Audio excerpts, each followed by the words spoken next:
What up, guys? Hey, y'all, never mind the noise. I'm trying to finish up on a job. I'm hoping the CNC will quiet down a little bit. Uh, I can pause it, but it was, you know how it is. I was almost done with the job, and I was like, hey, I think I can make it. Steve is, hang on, let me remote into that other machine over there. Steve is possibly not going to make it. I haven't heard from him. But he's visiting with his dad. Hang on, just give me just a second. Let me get this screen over here pulled up. All right, so I can pause it. Is the noise too bad? Like, I think we've got like 5 minutes left. How about that? Is it okay? Is the noise terrible? If it is, I'll wait, but I'd really. Okay, if y'all can't hear it, that's good. I turned the noise removal on in the software that we use, but as you can see, it's running. So it's got a mini Jenny over there doing some work. All right, cool. Glad y'all can't hear it because I sure can. I don't know what I'm gonna do with Cody, but I need to get a suppressor for the Jennies. Can we make like a suppressor to make them quieter? But now, guys, it's I've been working on a project, and if I'm hollering, I'm sorry, but the machine's kind of loud. I've been working on a project, and I messed myself up. That's the project and my cat that I'm working on. And I had to go get some more material, and I drove all the way to Prattville. Like, I drove hour and some change round trip to go get some more lumber. But my crazy tail, I was in there trying to hurry to get back, make sure I made it for the life. I grabbed 3/4 inch material instead of 1/2 inch. So my project's halfway built with 1/2 inch material. So I had to figure out how to finish it out with 3/4 inch material. And so what I ended up doing is I come up with this little file right here, basically, to fix it. Hang on, let me show you guys. So this is basically what I got going on over there. And hopefully it's going to cut out. It's going to cut out right. I cut one earlier. And again, trying to rush, somehow or another, this piece turned out awesome. Like the all edges, look at that. Look at that smooth cut from that mini Jenny 1/8 inch bit right there. Like, it turned out great. Everything lined up. I mean, perfect cuts. It's 6 millimeters too short. I don't know how I did it, but somehow or another, when I was measuring everything, I guess I need read a tape measure class because I did not do it right. And so I ended up 6 millimeters short. But this piece is supposed to be a fix for that. And what I'm gonna do is I'm gonna put a bigger base on the thing. And so hopefully that'll fix the problem. Look at the rest of it over here gluing up.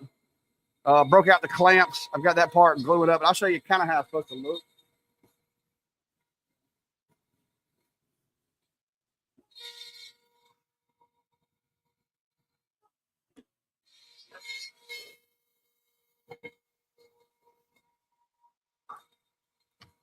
Kind of like that, but it's got the bottom is the one I'm cutting now, not the top. I've just got it upside down, but you get the idea. That's what it's going to look like. I got some hooks going on it. No, I checked that, Chris, because I was like, man, I bet I put my tool path on the inside instead of the outside, but that wasn't it. You would think with a roughly 3 millimeter bit, that would be it. But when I checked the tool paths, all the tool paths, as you can see right here, on the cut tool path, I got it on the outside. So I just had to go back and I went in and measured on my 2D, and on the file on 2D right here, you can see right there, that's 418 by 120, 129. It was like 412. So I don't, it had to have been a measuring error, but you know, math's not my strong suit. Would never pretended it is. So, well, that cut got a little loud right there. I'll show y'all guys. Brandy came and stole my ferns earlier. Some of you were actually probably here during the members only live that we did earlier, and she came and stole my ferns. So yeah, well, if you can't mark, if you that's that thing singing. It is singing now. It's cutting little strips too. I see them over there. But if you can't read a measuring tape, it doesn't matter if you're in metric or imperial. It's not going to work. So let me scroll through here. I don't guess Steve is going to make it. I'm not bothering him because he's at his dad's house hanging out, and I don't know what they got going on. So I'm not going to call him and drag him out. He hadn't seen his dad in a couple of years, and to be honest with you guys, a couple of hours with us, he's got plenty of days to do that. So I'd rather him just spend some time with his dad while he can. Hang on, I got some sticks. Some of that onion skin coming off of it.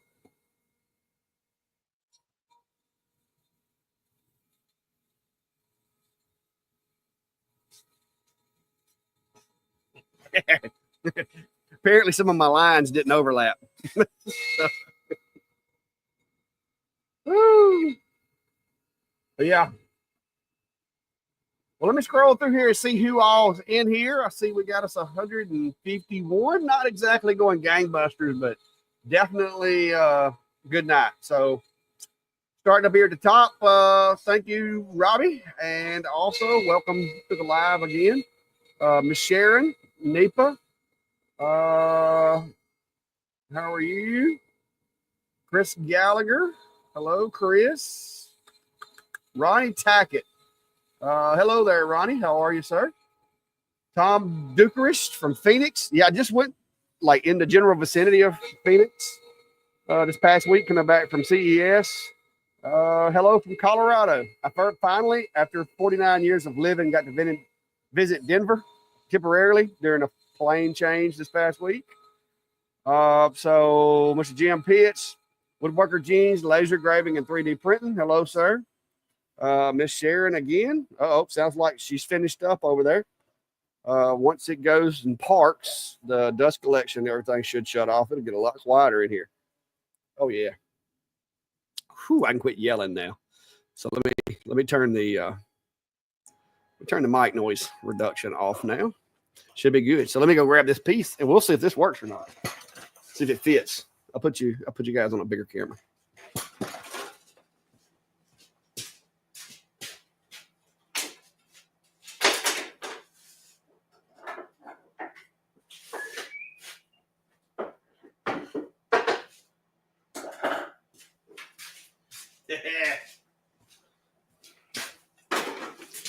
All right, so let's see. Moment of truth. See if I got it right the second time. Let me get the tape off of it. It's got a little gunk on there. It's going to need to be sanded off. See if I got it right. Second goes the charm, right?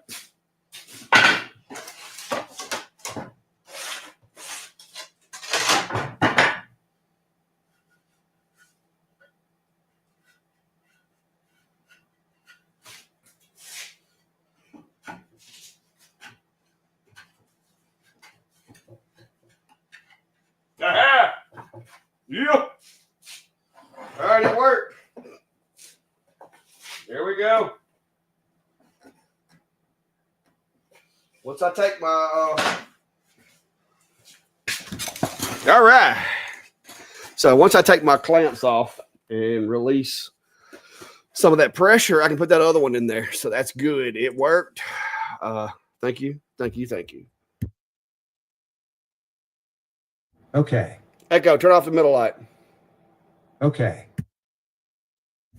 Sorry about that. I had to tell Echo to turn off some lights. And guys, does the camera look any clearer to you guys tonight?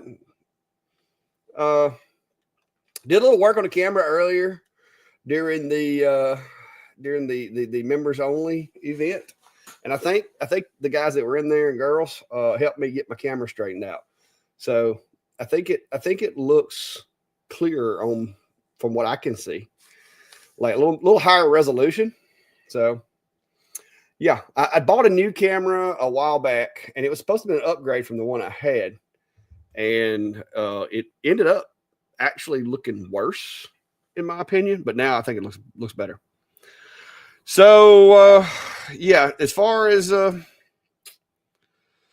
Cody, I'm going to be honest with you. It took me 2 days to somewhat recover. Cody's asking, how's the knee post CES? It has taken me a couple of days to halfway recover, and I'm still sore. I mean, that was a lot of walking. We were doing 8.5 to 9 miles of walking a day. And I don't know. And I told Steve, I don't know that it ain't his fault that I hurt so bad, because he's got that stride. Like his stride is like more than mine. And so I'm trying to keep up with his long-legged self. And I'm not too sure that didn't actually make it worse. So the cats are deciding to come out of bed to come visit. So they're coming down. They've got this thing now to where they like to climb all over the fiber lasers. But yeah.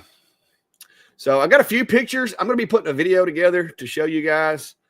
But I haven't had a chance because I had to come back. I had a couple of videos that kind of been in a queue for a little while. Had to get those done. And of course, I had to get back to making some stuff. Because if I go more than a few days without making something, I don't like it. So now I've got back to making some stuff, and we're good. I need some makeup on my forehead. I don't do makeup. If my forehead looks rough, it's just gonna have to look rough. Now I may have I did get sun chapped or something while I was over there, and man, my face was like blotchy, had red stuff all over it. But I've been putting the same stuff that I put on my fingers. I don't know about any of you guys, but if I get in too cold of an environment, my fingers like split, like the ends of my fingers will split open, and oh my gosh, it hurts.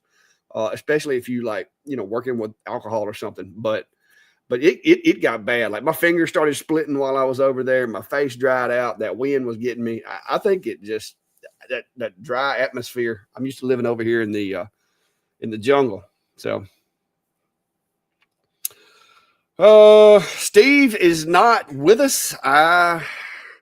I don't know. He hasn't messaged me or anything, so I don't know what's going on.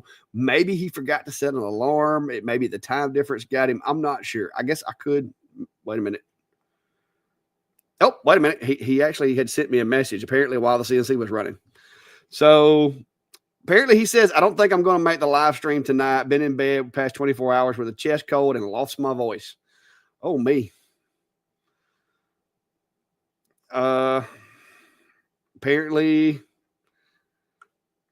Apparently he's not feeling well either. So I don't know if anybody knew that. Maybe I missed it. Maybe he jumped in here and said something. I thought somebody said get better soon, Steve. I may have missed it. But yeah, apparently he's also got a chest cold. So apparently yeah, there he is. There he is. Down with the flu. And see, I roomed with that guy for 3 days. Oh, maybe I won't get it. But yeah, there he is right there. Yeah, I can't keep up with these comments by myself. I need to get my wife to help me. But anyway, we've got several pictures and little short clips of video. The one thing that I didn't do, and it's just not really my thing, is a lot of the guys were interviewing Jason and asking him questions, and basically it was a lot of the same questions, a lot of the same answers, a lot of the same information. So what I'm going to do, I'm going to just kind of do a brief recap of my trip and let you guys know how it was in the video, and then I'm going to reference y'all to go watch some of these other guys' videos that they did where they interviewed Jason and so forth. That way I'm not reinventing the wheel, because that's just interviewing people is really not my thing. I make stuff. I don't really, it's not like I'm not like Fox or MSNBC or whatever. I make things. And so I'll leave it to those guys to do the interviews, and I'll share their interviews with you guys by link. And if you want to go watch them, you can. And if you don't, if you just want to see what me and Steve are up to, you can do that too. So there you go.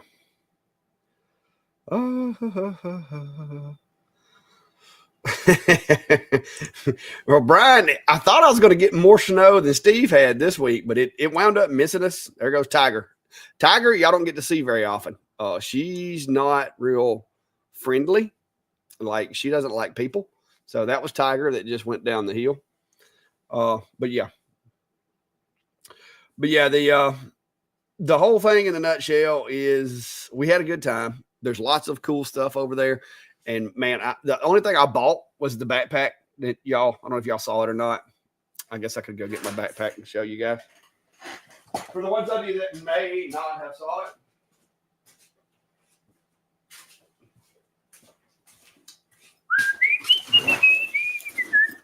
But yeah, the backpack, the only thing I bought. Steve made fun of me. Called me a geek. No, Brian, I did not get Steve sick. Now, I will tell you this.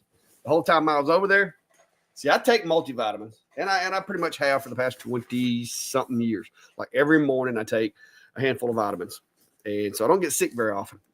But while I was over there, because there was those international flu bugs and stuff that my body may or may not know how to get rid of, I doubled up. I took one in the morning and one in the afternoon, just as a precaution. That's what I did during the whole epidemic, and wound up not catching that stuff too. So far I've never had the flu or the other thing that I'm aware of. So check it out. All right, so this is the backpack. All right, it has there it goes. It's actually scrolling. It has several different pictures and things for the Clack Shack on there. And yeah, there's the cat. Y'all may like that. But yeah, I got this, and I decided that why not? I got Steve on a stick. I got Steve on a stand. Now I have Steve on a backpack. So it's pretty cool. And it's got, look at that. It's got some animated stuff. So when we go to Workbench Con, people are probably not going to know what Steve on a backpack is, but I'm probably going to have Steve on a backpack playing on the backpack. But yeah, it's pretty cool. And this one, like I said, it's pretty neat. It's actually, I mean, even though it's kind of gimmicky, it's actually nice. It's got like all these little pouches. It's got a hidden pouch like right here in the back that you can't really tell is a pouch until you find the zipper, and then there's like this little pouch there for things that you don't want found, I guess. But it's got place for the laptop, place for the tablet, put in there, all my chargers and stuff. I'm gonna probably end up using it for, when I go to events, have my camera gear, stuff like that, have a place to go. That's about it. Let's see what we got going on here. Yeah, I've got to make some more pictures for it. I just hadn't had a chance. I came home. I had to make the Steve thing for it and a couple of other things. I put the icons, the logos from the live in there. But yeah, it's pretty neat. It's pretty neat, no doubt. Let's see right here what we got going on. Yeah, Gray. Yeah, I went to town earlier, so I was in a hurry. I normally store it. But yeah. Let's see here. Chris says, I've ordered my backpack, planning on having some fun with it. Yeah, it's like I said, it was, I know it was very, what is it? It's more of a novelty thing for me, but it's also functional. So it's something I can have fun with that is functional at the same time. Somebody was asking about the dog earlier. He's still here. He ain't going nowhere. I don't think he has any desire to go anywhere. Hang on, I got a picture. Where did I do with it? There it is. This is what I saw this morning when I went to walk out the back door. That is what I saw. And so he loves it here, apparently, and has not went anywhere. Yes, for Biscuit. Some Brandy must be in here again. But yeah, the kid's trying to name him Biscuit. I can't keep up with the comments, guys. I'm sorry. I'm trying. Uh,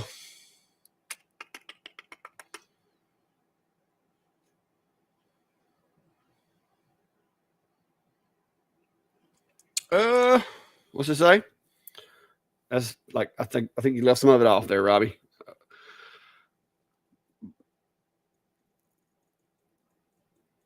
I don't know.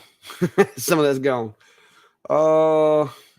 Yeah, like I said, fur, feathers, and flowers. I don't do interviews. All right, and I try to stay in my wheelhouse. That's not something that I feel like I'm good at per se. Yeah, I'm decent at being interviewed because in my line of work, I've been our PR guy as far as like public media and stuff like that. I've done a lot of interviews with news companies and stuff like that. But doing interviews, I don't know. We'll see. But I just decided to let everybody else do that. It's kind of like, if next week, if everybody does a video on engraving iPhones, I don't plan on doing a video on engraving iPhones. It's at some point, I'm just gonna let other people do it. The ones that enjoy that thing, let them do it. So, because that's not really something I'm into. What's up, Ryan Ballard? All right, guys, and I know we talked about it last week, but if y'all haven't went over and checked out Ryan's show, they have a cool show that they do over there at Ryan Ballard or R Ballard Designs. So go check them out. I don't know if I put the links in the description again this week or not. But yeah. And if you hadn't already, go subscribe to Steve. Even though he's not here tonight, he's here in spirit and in the comment section, apparently. So yeah, Cindy Culp, Steve said most of those files come compressed. So you need to unzip tool and then look for the SVG. So speaking of unzip tools, so what we'll do, I've been playing with some of my files. So what I can do is let me see if I can. All right. So if you've never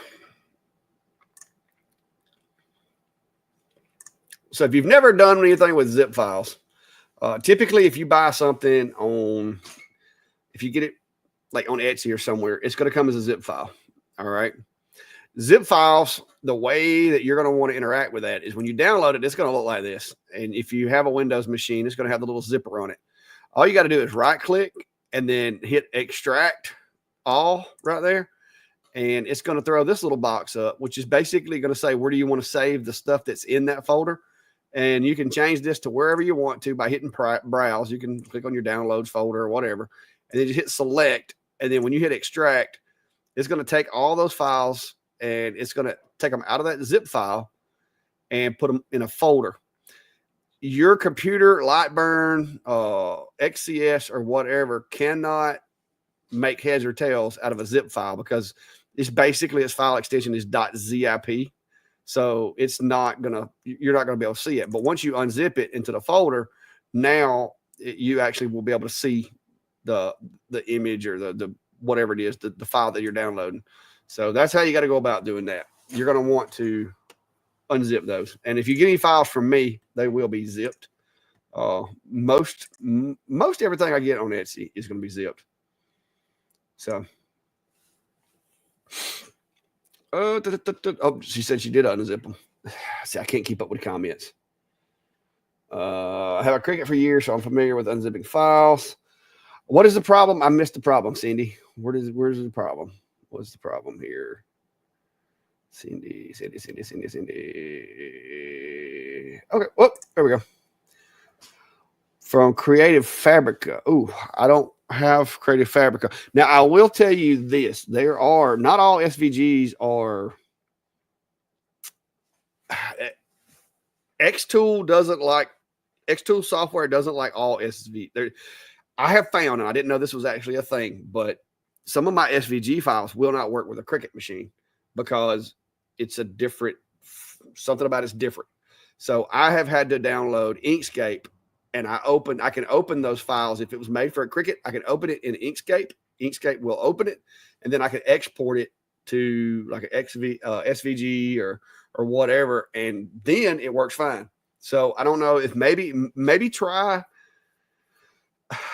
whatever it is that you downloaded, maybe try running it into Inkscape and then saving it again as an SVG, because there is a specific file that, like these Glowforge machines, because I've had people download my files and be like, hey, this won't work with my Glowforge. And I'm like, there's an SVG in there, use that. And they're like, no, it don't work. And so I actually went, downloaded the Glowforge software, or tried to, and finally what I wound up figuring out is that there's something in the file type that they use that is very specific. So it's, I guess, part of that proprietary mess that they have going on. But you may want to try running it through a software like that, and basically open it with like Inkscape or something, and then save it again to see if that maybe that helps you. So anyway, let's keep moving.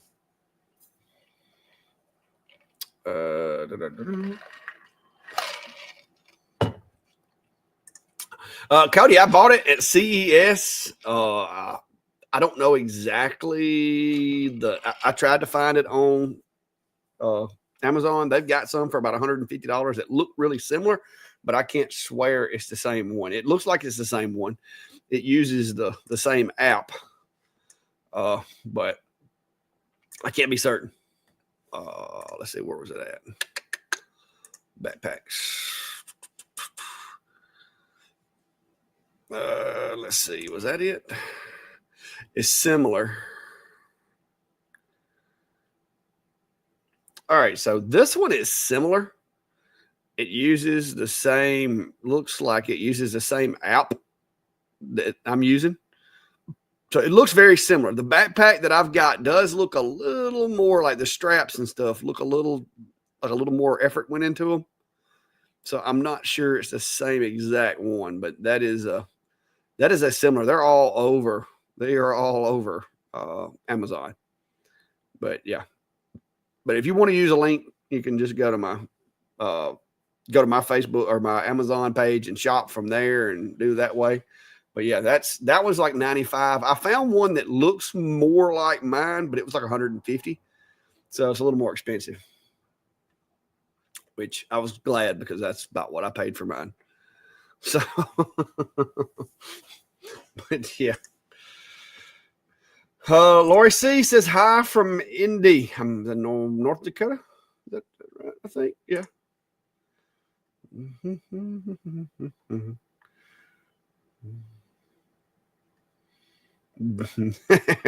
Zephyr said doghouse time. Oh man.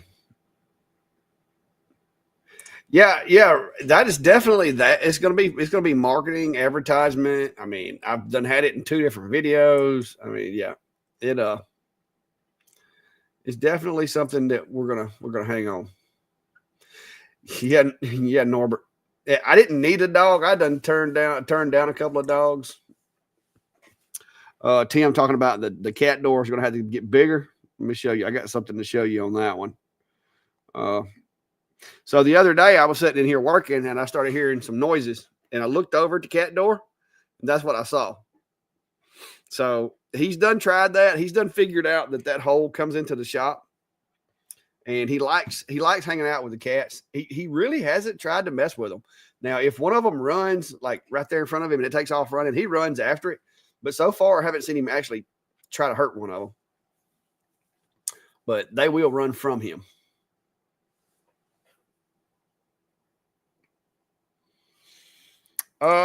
Jeffrey's asking, have you ever tried to create a living hinge using a computer or your CNC? Laser, yeah. CNC, no, not so much.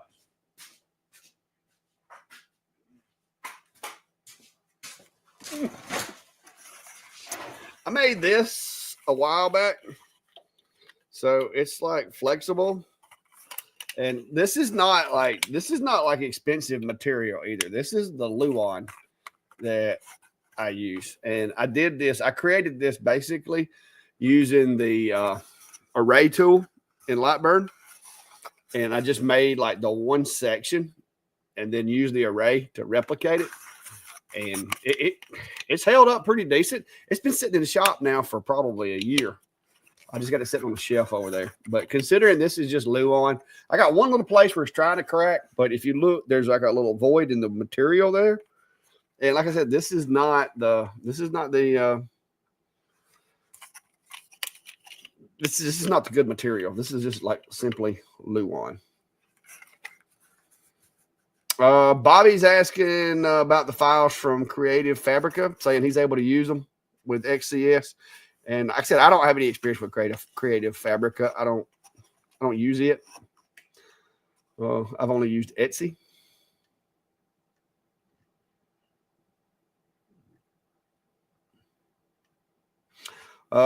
Tim saying again, you can import the SVG into XCS. I haven't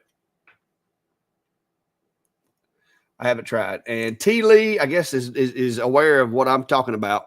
Says save it as an O-Lane SVG and Inkscape, then it will work. So yeah, there's different types of SVGs. Apparently, I didn't know there was like subsets of an SVG, but apparently there is, because like I said, that one lady, seriously, she could not use my SVG file in her Glowforge, and I'm like, well, it's a SVG. I mean, but then did my research, and sure enough, the SVG that was exported from Lightburn wouldn't work with whatever software she was using. And once I took it, put it in Inkscape, and then saved it as the other SVG, it worked. So, Cindy says I'm not familiar with Inkscape. Matter of fact, why don't I just let me entire screen. Let me put my other screen up there. So it's a free software, so you don't have to pay for it or anything. And it's really good with basically any kind of drawn file or machine file, just about it. Like, it will open most any kind of file that you can think of. So like if I wanted to open,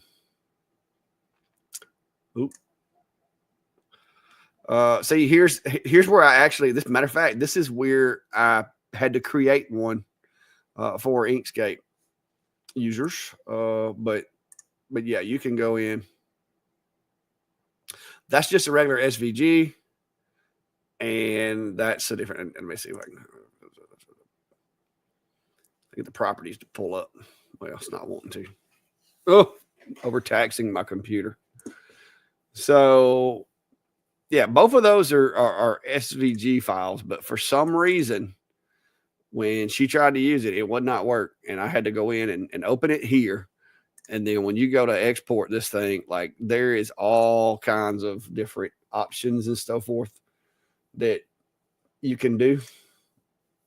It gets really complicated, but it'll open most any kind of image. And then you just have to export it over and save it. And let's see right here, like, so you can change it to a TIF, PDF, JPEG, plain SVG, or an Inkscape SVG. And there's see, that's what I didn't know there was a difference in the two, or a PNG. So that's that might help you if you're having a problem in this SVG file. You may need to open it with Inkscape and then export it as a plain SVG. So let me know if that works. I hope that's what you're trying to do, because that would, yeah. But that's what I've run into with a couple of files, is I had to use Inkscape to convert them over. So, but you can download Inkscape. It's not too hard. I mean, it's literally a free software. Go to their website. You can download it. It's as far as viruses and all that goes, it's a safe file to use. I've had it for a while. And it comes in handy when you're converting stuff, especially. What is CBY? What is CBY? I don't know what that is. You lost me. Well, thank you, Ryan. One of my viewers, I don't forget then I scream name now. But one of my viewers had asked me about whether the UV could engrave on the tan Kydex because he makes holsters, and I wasn't sure. And so he dug through a scrap bin and got some leftover pieces that were big enough to run some tests on, and sent them out to me, and I did some tests. I also have someone sending some leatherette from Lone Star. I don't know if it's scrap or what, but he just asked me if I had settings for Lone Star, if I had tried it for Lone Star adhesive. And I was like, well, I don't have any, I haven't tried it because I don't have any. But he said the package is on its way. And so when that gets here, we'll try it with, I don't remember what machine he was interested in, but we'll try the Lone Star adhesive leatherette or whatever with that machine. And if I got enough material left over, maybe another machine or two, if anybody has that question. So if it happens to be, yeah, Dawn is saying if it happens to be a CDR file, it's Corel Draw. I have ran into that issue. Yeah, and matter of fact, all right, y'all got the computer nerd in me kicking up. So I'm gonna share this with you. This comes from this is some of my years of computer knowledge. Most computers aren't going to show the file extension. So like when you look at the file, it's not going to show what kind of file that is. I've got mine set to where a lot of stuff it will, but if your machine has a software that supposedly opens it, a lot of times it's just going to show you the name. But if you'll take, and like on this one here, if you'll right click and go to properties, when you look in here, it's going to say type of file right here. This right here, if whatever this says, all you've got to do is go over to Google, like right here. You see where it says .lbm2. Okay, you just copy that right there out. And let me get a Google tab here. And all you've got to do is put that in Google and then type in whatever it is, file extension. And when you hit search, it's going to tell you, it'll tell you what type of that is, what type of file it is. It'll also usually tell you what software needs to get. So like if we did a .crv, which I know what it is, but we're going to cheat. Right here, CRV is a proprietary Vectric VCAR file. Okay, so if you do .jpg, all right, that's picture, JPEG. Of course, there's also the JPEG file extension. They're both pictures, but it's just the compression and everything is different. So anytime you have a file and you can't figure out how to open it, if you'll look for that file extension, if it is some kind of proprietary software needed to open that file, then you'll be able to figure out what it is with just using, your computer and Google. So it's not that hard. It is an extra step, but if you're having trouble with a file opening it, just do that, and it'll show you. And if y'all really want to get bored, I can actually show you how to look at it on a binary level and determine by the header of that file what type of file it is. Even if it's corrupted and you've only got half the file, we can determine whether it's a JPG or whatever, and we can actually put it back together even though it's been deleted. But that's that was a previous life. Wait a minute. Somebody asking about my hand lotion? What? Or what? What y'all done got Brandy in there looking up my stuff? What we got going on?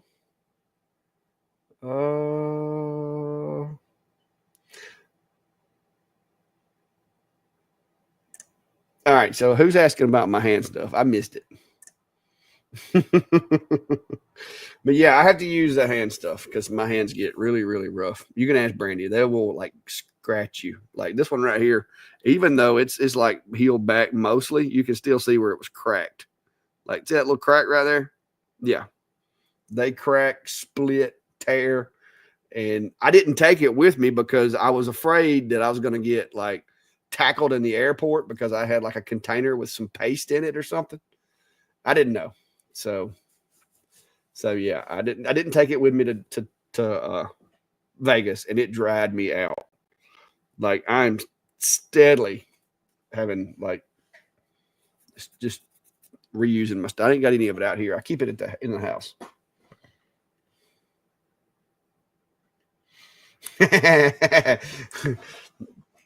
Yeah, if you know what a file header is, if you know what is it, EOFFEO, I think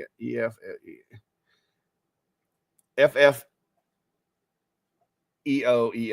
Yeah. Anyway, I used to could go through there and look at. I could take and just look at the header of the file in hex, and I knew what kind of file it was based on just the header, the first like 4 sets of numbers in the file. EOF. Yeah, maybe. I can't remember. Hang on. But yeah, it was fun back in the day. I used to, because when I first went to computer forensics class, carving was actually a thing that you had to do occasionally, which is where you go through and look for little pieces of a file and you try to figure out what the file is and how to open it as native software. And it was pretty cool. But it's been a long time. I think I've got. Hang on. Anyway, we ain't going off in that. We'll do a computer forensics show one day when we're not in the Sunday Night Live. But yeah, it's been a long time ago. Nowadays, like I prefer just to take image a machine, throw it in some software, come back the next day and just go through it and throw it and shoot out a report. It's a lot easier than actually physically have to go through there and look for those headers.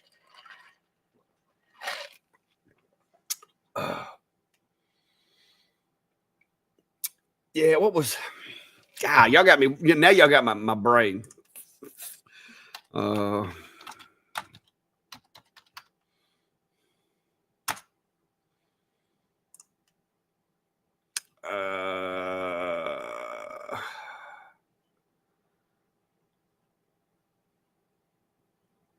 Okay, it's FFEO. That's J5. Yeah. FFEO. FFD8. Yeah. I thought it was FF. But yeah. There's a lot of different ones. But anyway. All right, so questions about lasers, and let's don't go off down that rabbit hole. Well, we'll be talking about computer programming. Next thing you know, we'll be in here like, I don't know, writing code or something. We don't need to be doing all that. So what y'all got going on? What's everybody else got going? Because I don't know about y'all, but I'm really wanting to take the clamps off this piece over here. Let me go check that out.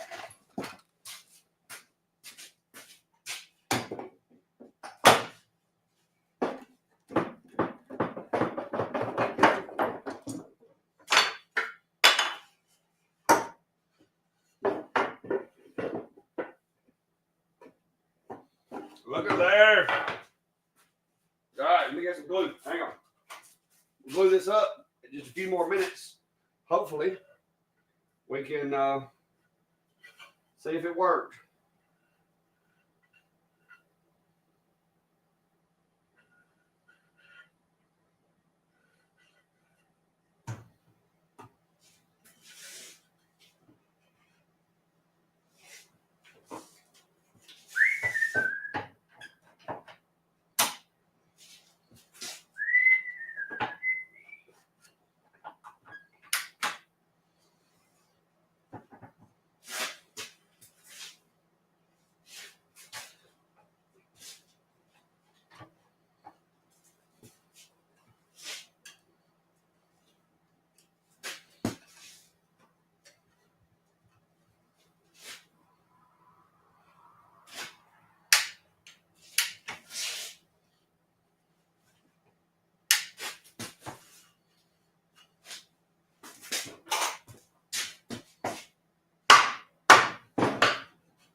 All right, so we'll let that glue dry for a little while, and let me show you what this is going to look like. Hopefully,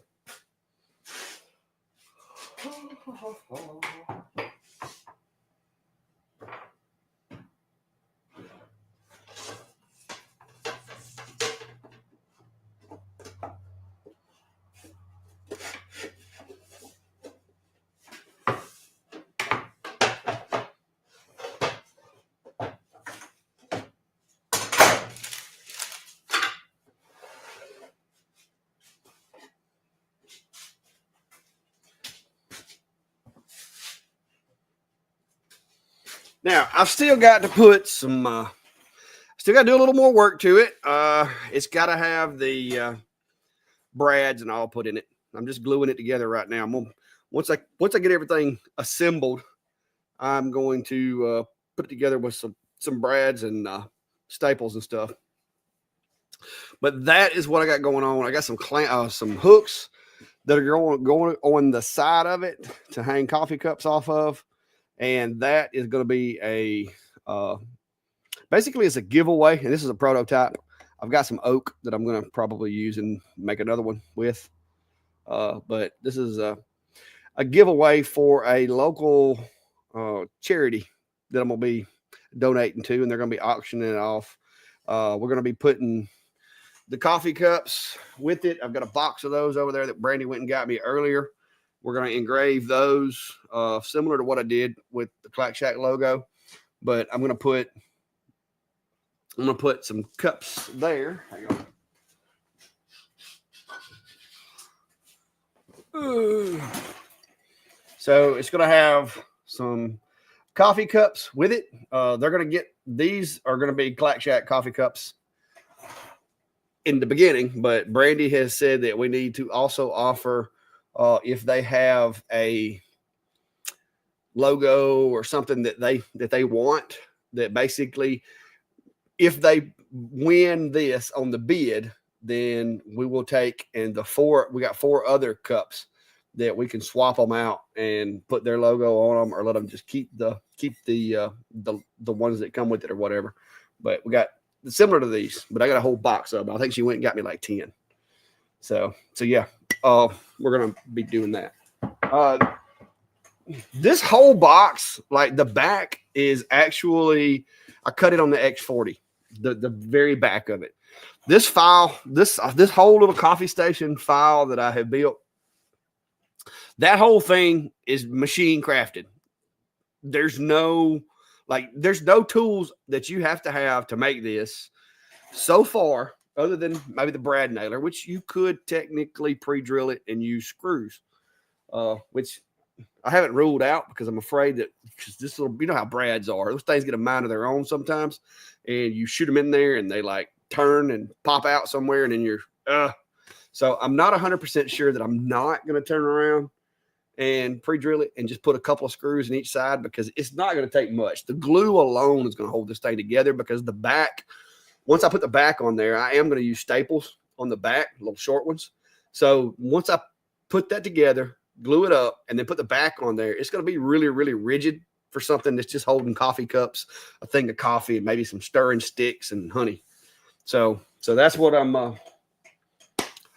working on. I was working on it today. I ran out of material because I had a little problem, a little run in with my hold downs, and went to Prattville to get some more material, and my crazy self forgot that I was using 1/2-inch poplar and 1/2-inch oak, and I bought 3/4-inch poplar and 3/4-inch oak. So I had to make my last piece work with 3/4-inch material because I'd already built the rest of it.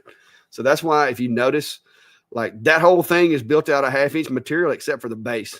The base is 3/4 because I didn't pay attention to which material I picked up in Lowe's, because Klein rode with me and we were talking shop, talking about Vegas. I just grabbed it and put it in the truck. So yeah. All right. So how are you getting black mark like that on a ceramic coffee cup? I use Surmark, and I think this one, y'all correct me if I'm wrong, F1 Ultra with the blue diode and Surmark. Pretty sure. Oh, I can go over here and look. But I did a video on that if you're interested, and let me find it. It's been a minute. It's been Yeah, it's been a little while. So if you want to click that little link right there and put that to the side, you can watch it later or add it to your favorites or whatever you want to do. But there's the link to the video where I made this actual cup. Brandy had been a little sawdust in it there. Brandy had been actually using it in the house. We brought it out here because I needed it to kind of measure to get a feel for how big everything needed to be on this design, because my goal was to make it big enough to be functional and cool, but I wanted to keep it below 400 millimeter work area CNC because it's mostly a CNC file. Hang on, let me get my file open. So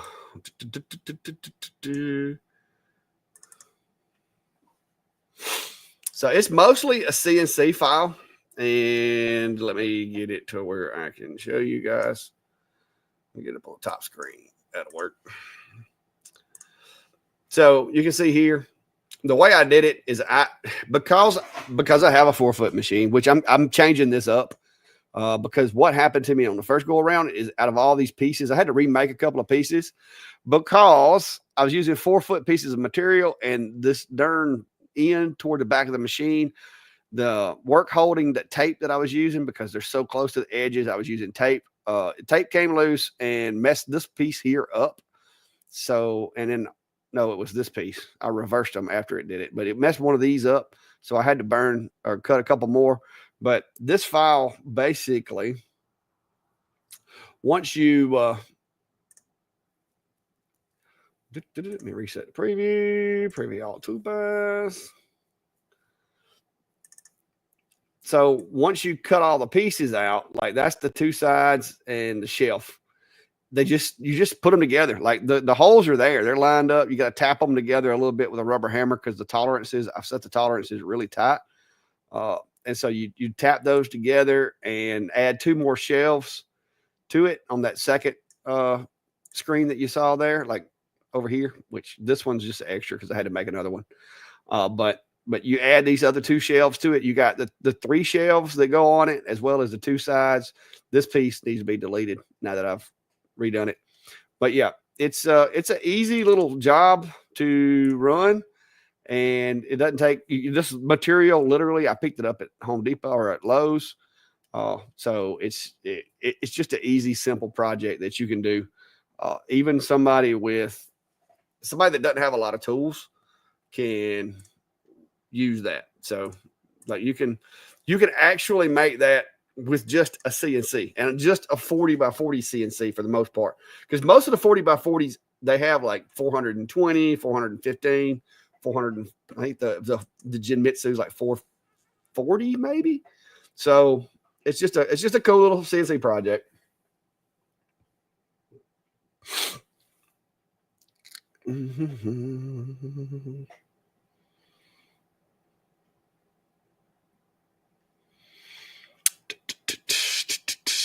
All right, I'm trying to go through the comments. I don't have Steve to sit here and talk to you guys while I'm looking. So,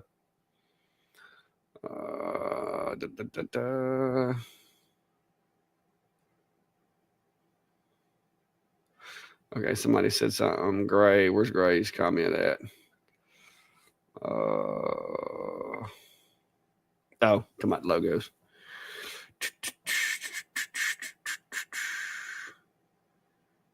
Distracted person. Yeah, Cody. I mean, I like the to mix up the materials, but at the same time, it was a goof. All right, and now I think it's a pretty good save after all. Klein was over here, and he's like, because when I told him, I was like, dude, I grabbed the wrong lumber, and he's like, no, and I was like, yeah, and I was like, I done got like all of this one's cut. I had the whole thing cut, but where that far end of the board came loose and tilted, it kind of like one end of it popped up. Matter of fact, here it is right here, and I'll show you. So the board at the end, the tape popped loose and it turned up like that. That's what happened. Like you can see how my cut's running. What happened was the corner, like that corner popped up like so. And so my cut is flat, but the material was twisted. And so it rent this piece. And I had to go all the way to Prattville to get more wood just to be able to cut this one piece out that I messed up. And I grabbed the wrong wood and drove all the way back home with it before I realized that I had grabbed the wrong wood. So, yeah, it was a mess. It was a mess. Travis.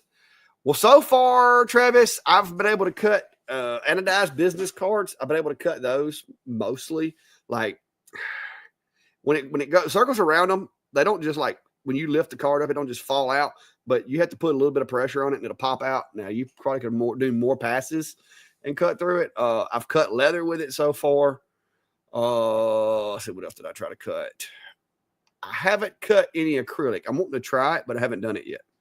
I'm thinking 3mm acrylic maybe is an option. I don't know yet. I haven't tried that.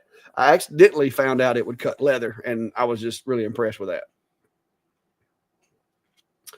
But more to come in the future. Like I said, I got to kind of bounce it around right now. I've got this giveaway going on with Butterfly Bridge, the Advocacy Center, and the place that I'm making this to donate to, guys. Just to give you a little backstory. I did computer forensics, law enforcement, and I worked a lot of cases involving kids and kids being abused and that type of thing. Well, the organization that I'm making this for to have it auctioned off and as a fundraiser, they do interviews with these kids. So if it's a kid that was a victim of a crime or a witness to a crime, they provide forensic interviewers for kids that are basically, they're trained to minimize secondary trauma, because there is a such thing as something really bad happens to you. And, it kind of hurts and you work to try to forget it. But then during the court process and all that, you're having to talk about it over and over and over. And with what Butterfly Bridge does is they actually provide ladies that have, all the training and degrees and all that to be able to take that child, do an interview, save that interview forensically so that it can be used in court and the child doesn't have to go in court and be sitting across the room from the offender or whatever. They can simply go up and testify to what the child said, play the video, whatever they need to do without exposing that kid to like more trauma from having to sit across the table from the guy that, hurt them. So it's a really good cause. I worked really closely with them for many, many years now. When I first started using them, they were literally operating out of a little trailer, like a little FEMA trailer looking thing. And now they have built it up to the point to where they have a building. That's a really nice building. They've got play areas for the kids. They've got a kitchen, and all that. So it's a really, really good cause, and it's fun. And I've actually talked to my friends Jason and Brooke over at Cog Hill. I think they're going to participate this year as well. It's going to be, it's always a fun event. The auction. Now I will get caught up in the auction because I'm a real competitive person. If I see something I want, it's hard for me to let somebody outbid me, even if it's just stupid amount of money that I don't need to be paying for something. And that's what happened the last time that we went to that event. My stuff, like there was a bidding war on my stuff, and those pieces sold for way more than what I would have charged somebody to make them. So I was like, that's ridiculous. But one of the local caterers like really wanted one of my prizes. And so she just kept on driving the rate up. Let me see if I can find those pictures. I found them earlier. Oh yeah, here it is. So let me get the screen showing. All right, so here's some stuff I made a while back. Now this is I just made this for them and donated it to them for the kitchen because they had just built their new building. So I used some of my Jenny bits that I got from Cody over there, and I made this. It's got like a back filled with epoxy, with blue epoxy, which is their colors, and I donated that to them for their kitchen just as a decoration. This is what year was that? 2023. That's my 2023 builds. And Brandy goes through the trouble of like getting the candles and the leaves and all that. These were like remote controlled candles that we put in here. And those, they actually started a bidding war on those, and wound up one of the caterers bought them, and so that was pretty cool. And this is what the caterer used them. She used them to set up when she was doing events or whatever. She kind of did her own little flair with them and put them on some wheels. But yeah, and that's just, I guess, random picture from her Facebook page. And then this past year, I think this is 2024. That's when I made. I used, this is when I had the 6050, and I actually made these little boards and the, what you call it, the egg holder and all that. I did those. Oh, and the skillet. The that was just like a counter saver for the cast iron skillet. But we went and bought the skillet in case they didn't have one. They had a large skillet to go with it. And then we had this little egg holder for deviled eggs. All of this is magnolia wood that was harvested locally. It was a salvage tree. A guy cut it to build a shop behind his house, and I milled it, dried it, and made these pieces out of it. And this is like Brandy's little brainchild here. This was like for some Ritz crackers or whatever, the round ones. You put them here, and then you put the dip or whatever, and you had two different types of dips or cheeses or cheese ball or whatever you wanted to put in there. So that was 2024 that we did that one. And then of course that's their building. But yeah, it's a cool thing to be a part of. I like donating to it, and if you're interested, like I said, I seen somebody put up there that they would like to donate or whatever. If you're interested in doing that, I'll give you. They have different things, like they have like an online auction. They have all the stuff set up to where you can actually donate online if you wanted to. And I think some of the bidding you can actually bid online for the prizes. So if you're interested in it, you can click on that and go follow them and see what they got going on with the event. The event is on there. If you go to their events tabs on Facebook, they do have the information for the Flutter event. I think they have a website too for you guys that don't do Facebook. Let me see if I can find a URL for the Facebook for the webpage. Maybe not. Maybe they don't have tickets. They got ticket sales, but I don't see. Okay. Well, here's their website. So if you want to go, or ticket sales. So I think they have, yeah, they have donation buttons there. Also, you can actually donate an auction item if you want to, all that good stuff. There are deadlines for it, and that's one reason why I'm working on getting this done. It's because I've got to get it to them so they can get everything done that they need to do. But yeah, that's it. That's what I'm working on. So now y'all know what this thing over here is for.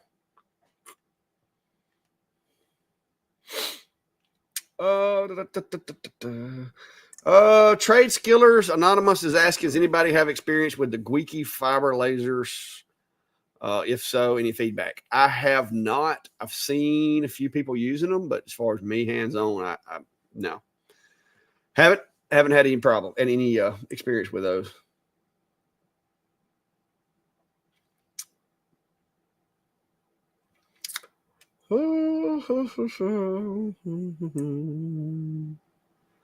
But yeah, if you do reach out to Butterfly, let them know this is Clack Shack sent you, because a lot of those ladies up there, I've known them for a long time. Like I said, because of law enforcement, and now that I'm doing this, I just think it's kind of cool, and I do try to use what I have as far as being able to reach people. I do try to use that to benefit that program, because there's not a lot of things I like donating to or giving money to, but the Humane Society and that program are probably the two biggest ones that I participate in stuff for them here locally, other than our Merchants Association or Chamber of Commerce and stuff like that. But yeah. What up, Sam? How are you, sir? I need to get with you. I should have got with you this week if I know Steve wasn't going to make it. We're going to have Sam jump in here. I mean, I can shoot you a link, Sam, if you want to join. Because it's killing me. It's only an hour in and I'm give out, man. Y'all are killing me.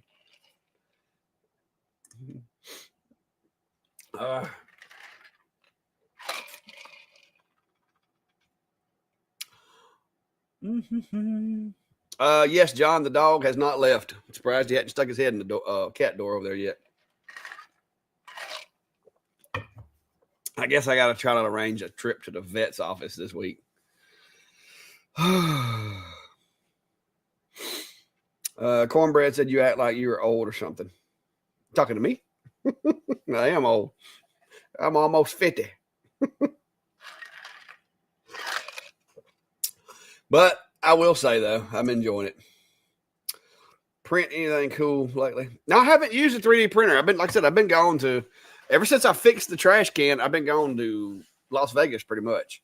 I did try to 3D print me some legs for the Acemer machine I was using. And they were too tall and slender, and I didn't add a raft or anything to them. And one of them popped loose while it was printing, and then it turned into spaghetti. And I just got mad and came out here and said, you know what? Forget that. I took and made me some little towers, some little laser cut boxes because it was cheap. It was quicker. So, there's that. But yeah, it was my fault. I didn't put enough bed adhesion. I didn't think about the fact that they were going to be so tall that, that little bit of movement just from rocking would possibly be enough to break them loose. But they were so tall, I guess it cooled off just enough. And one of them came loose and it made a mess. But that was on me. I should have added a raft to the bottom of it or something.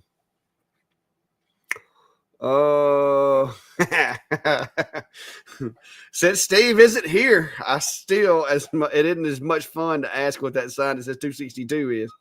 Yeah, that is the countdown, guys. I will be full-time unemployed. 262 days.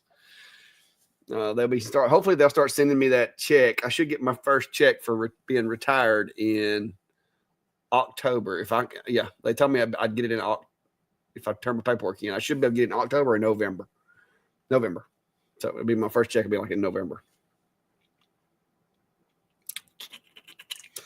Lance is asking, does Shapeoko have any 40/40 or smaller class units? But I assume it costs more if they do. No, they have. Yes, they have smaller machines. I went with the 4 foot by 4 foot because I wanted to be. I didn't want to be like, trying to do a job and be like, man, I wish I had a 4 foot by 4 foot. The price difference between the 4 footer and the smaller ones, there is a price difference, but it just like, as far as dollars per inch, this is a better deal. If you figure out how much you pay for every square inch of workspace you get, this is a better deal. Now, with that said, if you don't need this much work area, or if you don't have this much work area, then no. I mean, they do make other machines. This is their Shapeoko 5 Pro 2 foot by 2 foot. So you can get this machine and you can get it. Hold on. My belt's pinching me. You can get this machine and you can select whether you want the spindle, if you want the spindle, or you can just use the router. You can bring your own router. They do sell it with the 65 millimeter the mount for the 65 millimeter, or you can use the 65 millimeter VFD spindle, which is what I've got. I've got the spindle on mine. So you can order the 2 foot by 2 foot, but if you look, it's $3,200 for the 2 foot by 2 foot. Cause you got to think all of the basic materials to make this thing. You got to buy the spindle. You got to buy the Z axis. You got to buy the steppers. All those parts you've got to buy just to have the 2 foot by 2 foot. If you go to the 4 foot by 2 foot, it's $3,500. So it's really not that much more money because you're just adding more of the long, lanky metal parts. Well, then when you go to the 4 foot by 4 foot, it's only $3,700. So if you do the math, $3,700, $3,200. So for less than $500 more, you can go from a 2 foot by 2 foot to a 4 foot by 4 foot. And that was my logic behind it, was because, if you do the math, you're getting a better deal with the 4 foot by 4 foot if you have room for it. So that's the problem. Yeah, Sam Craft said that is a beautiful CNC for sure. I recently gave in and sold my Shapeoko 4 Pro to a friend. I had not used it in over a year, but it's still rock solid as the day I bought it. So yeah, there are two. That's another thing too. If you're wanting to go, and I'm glad you put that up there, Sam, because that's a good. If you're wanting to go with a Shapeoko, and let's say your budget's just really not there for the 5 Pro. Well, they have other machines that are older versions. Like you can still get the Shapeoko 4, which is only $2,400. Now it's a different size. You can get the standard one for like 18. I think that's shoot. Don't quote me. Hang on. Specs. Okay, stop that. So this one has a 17.5 by 17.5 work area. So you're looking at 18 inches by 18 inches. That's similar to a 4040. A little bit. I think it's a little bit bigger than a 4040. But you can get the standard, or you can get the XL, which gives you a little wider. This is probably, if you're starting out, this is probably a good sweet spot to be in, because you're looking at 17.5. Wait a minute. Why did it not change? Okay, what's up with that? But anyway, and then you get the XXL, which basically extends both axes. So yeah, it's not changing it. Oh, wait a minute. There it is. Here it is. My bad. I'm blind. Good thing it wasn't a snake. It would have bit me. So you've got the standard, which is going to be 17.5 by 17.5. The XL, 33 inches by 17.5. That's kind of a good area to be in, because you can cut longer things like signs and stuff, but it doesn't take up as much room. And then the XXL, which is going to give you 33 inches by 33 inches. So this is kind of, if you've wanted to get into one, this is going to be a little different. It's belt driven, and there's some things about it that aren't the same as what I have. And then you have the Shapeoko Pro, which is upgraded. It's closer to being what I have, but it's not exactly. So you're looking at, to get into this one, you're looking at a $2,400 machine. And if you go with the standard 17.5, 33 by 17.5, and then 33 by 33. So that's the big difference, is the size of these doesn't go up to the 4 foot by 4 foot, but this is still a pretty nice, I mean, that's a pretty good footprint for a CNC, unless you're doing like really big stuff. So yeah, there you go. But this one is this is the top of the line, like Shapeoko. Like the Shapeoko does not make anything better than this. And when I ordered it, Brandy may or may not have been, like, you spent how much on a what? But the good news is between all the jobs that I have done and some affiliate sales that I have done, I have more than got my money back out of this machine. The jobs alone, I probably would still be working on it, because I've only had this thing like coming up on a year. The jobs alone, because you got to figure profit, not gross amount sold. It would probably not, I'm probably not broke even on just jobs, but with the affiliate commissions that I've gotten along the way and stuff like that, I've made my money back.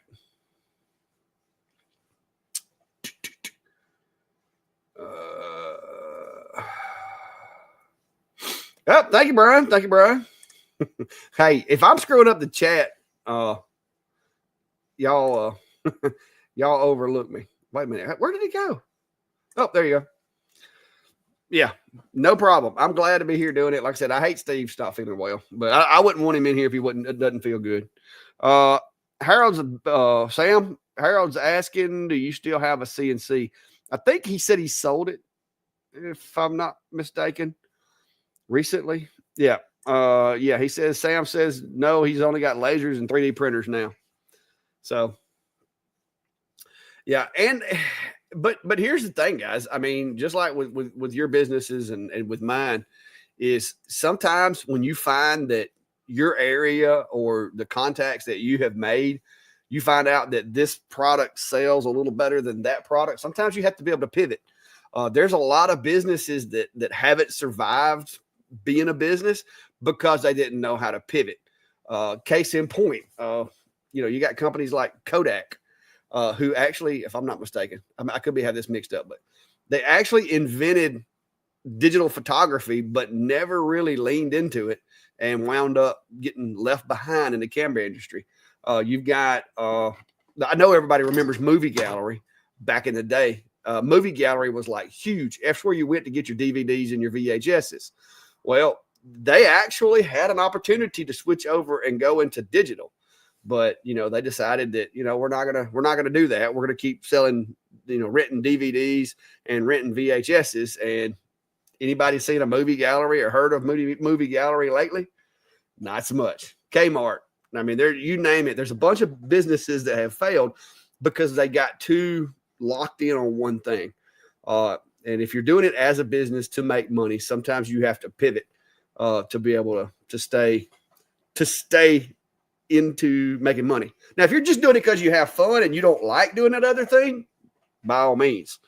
But if you're doing it to make money, just like me, if I find out tomorrow none of this makes any money and I'm retired and need money to pay for my insurance or whatever, I'm going to have to pivot. I'm going to pivot back to the sawmill or pivot back to doing woodworking projects or something because I have to keep some money coming in. So,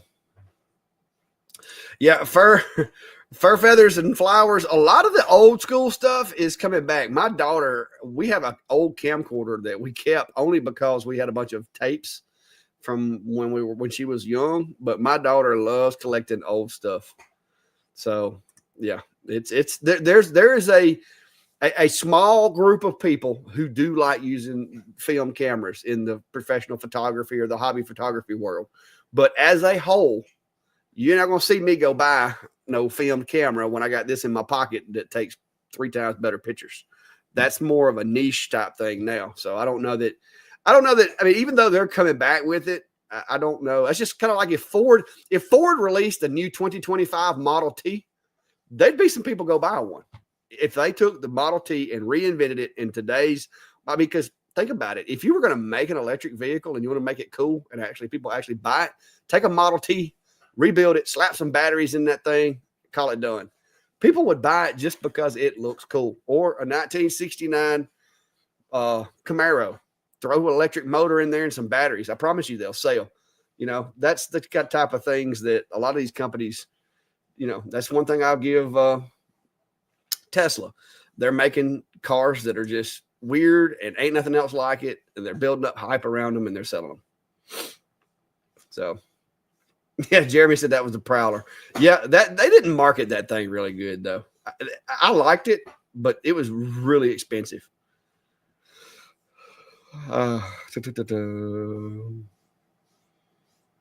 Harry said they now make a 35 millimeter insert for a camera that takes digital pictures. That'd be kind of cool, kind of retro. Oh yeah, I forgot about that one. Yeah, Xerox invents it, and Microsoft makes it usable, and Apple make profit off of it. Yeah, you never know.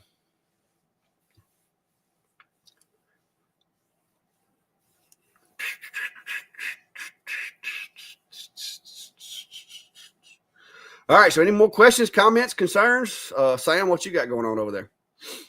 I should have got, if I'd have known in time, I could have got somebody else come up in here. Whew.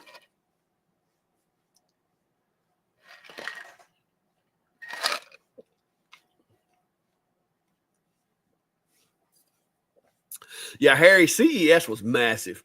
I walked around, and if it was something like robots, now there was some really cool robotic stuff. But there was no way. I don't care. It doesn't matter who you are. I don't think anybody could physically walk and look at everything at every booth in that event. Not in the time that I was there. It was ridiculous. The number of booths. Like I said, me and Steve, the first 2 days, my watch said I walked 17 miles in 2 days. And that is ridiculous. Because Clag don't usually get them kind of steps, especially not like right out of rehab. You know what I mean? That right leg still ain't 100%. So,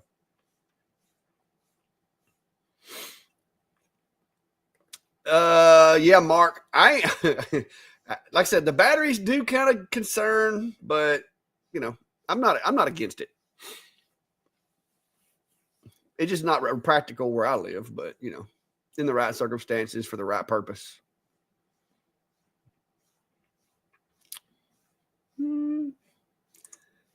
See, I didn't know that. You said Ford made a Model A in the 70s with a Pinto engine in it. People bought it.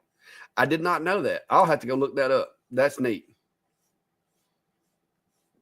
Grace had time to remove the clamps. Yeah, it's probably been long enough. Let me go see what it looks like. Did you get your picture taken with a robot lady? No, I took only picture I really took with anybody. I took a couple pictures with Jason from Adam Stack or from X Tool. I saw Adam Stack in the comments and it came out of my mouth. But yeah. Other than that, I just took a bunch of B-roll and a bunch of pictures. I did take a bunch of pictures though. But next year, I do plan on going. Somebody was asking me, do I plan on going? Yes, I do plan on going. But next year, I want to have a little more time so that I'm not pressed for time. And keep in mind, too, guys, a lot of it is I had never been like this. I was like a kid in a candy store. I was that kid at 6 a.m. on Christmas morning. Like, as soon as they opened the gates, I was just like, shoo. And so we were hitting as much as we could. And then I'm trying to keep up with Steve's long legs. It was just, man, that first day, like I said, it was right at 9 miles, beating feet through that event, up and down escalators and stairs. And it was busy, but I think now that I've done it, I think I can probably be a little more strategic about where I go and what I do and when I go there, especially if I have one more day. And I didn't know what to expect from X Tool because, you know, they did like invite us to come over and they helped us to get in, you know, under their flag and all that. So I didn't know exactly what they wanted. So what we were trying to do was the first day and a half or so, we were trying to cram everything in, expecting to have to spend the rest of the time with X Tool, which they didn't really care. I did stay at their booth answering questions for people and, you know, letting them know what machine, if they wanted to do this or that, what machine they needed to use. So it was fun, but like I said, I think we overworked ourselves because we didn't really know what to expect. So next year I do plan on going. Matter of fact, Klein went to Prattville with me earlier. He's like, I still got to start getting ready. I want to go. So, hopefully it'll work out to where I can, and I want to go, like as me. I don't really want to have to depend on nobody else to, you know, to necessarily, get my tickets or whatever, because I did find out that with what I do, I think I would qualify as far as the electronics industry because I do a lot of videos related to. So we're going to see. I'm going to try to go back next year as just myself. Maybe Brandy can go with me. I will be retired that time next year. So yeah. Heck yeah, Sam. I already bought my ticket. I'm waiting to see about my wife's ticket because they wouldn't let me buy but one ticket at a time for some reason. Something hinky with the website. But yeah, I plan to be there.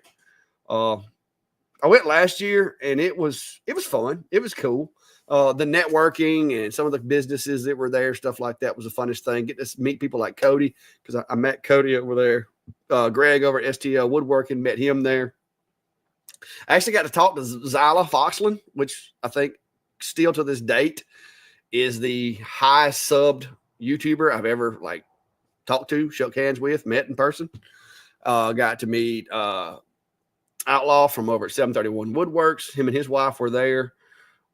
Several other channels. Oh, I got to meet Nick from Build That Build. Alive Pixel Creates. I forgot his name. Daniel. Hung out with Daniel a lot. We went and ate and stuff like that. So it was fun. I do plan on going back. And that's one of those things too. Klein's actually said he wouldn't mind going, but we got to see. We got to see how things go. But yes, I do plan on being there. You gonna be there, Sam? We're gonna hang out, come up with a collaboration or something. Do I need to bring a laser to work PitchCon?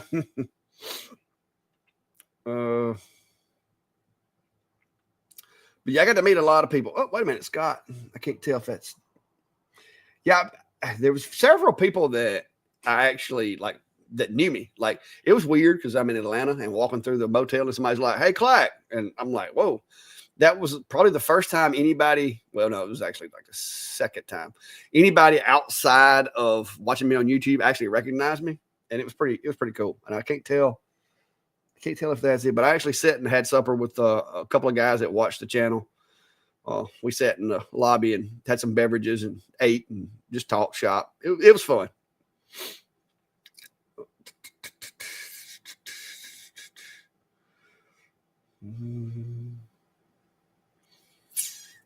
Let's see what we got. Not sure.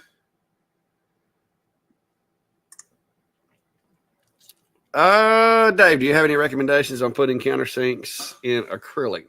Sign made for library backdrops. I'm making for my church mostly.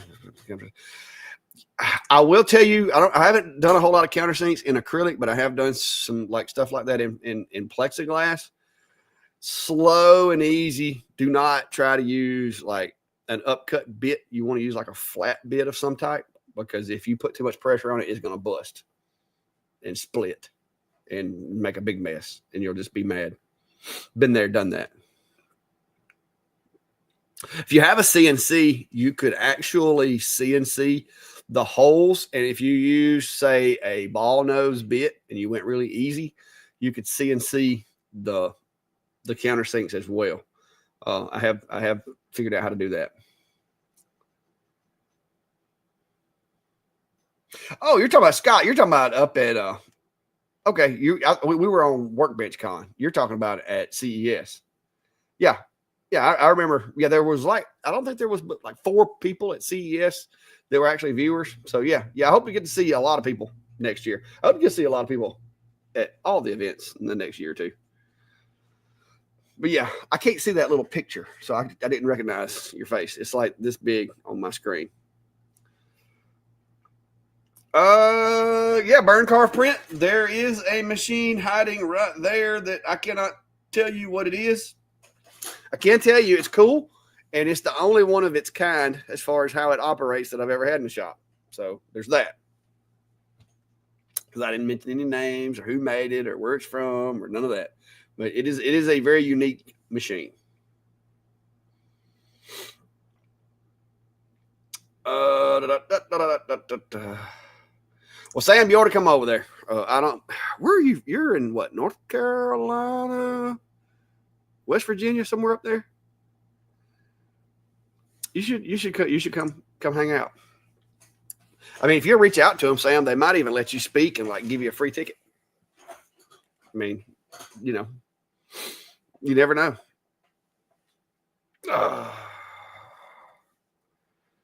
Yeah, Workbench Con is not cheap. And like I said, it's fun. I enjoyed getting to hear some of the stories.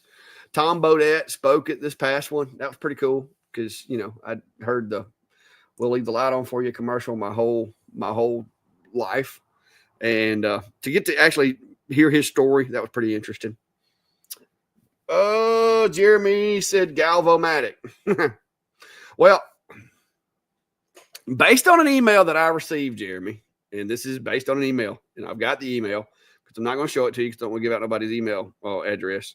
But I have an email right here in my inbox in which there was a communications from Leo over at Laser at Rowley.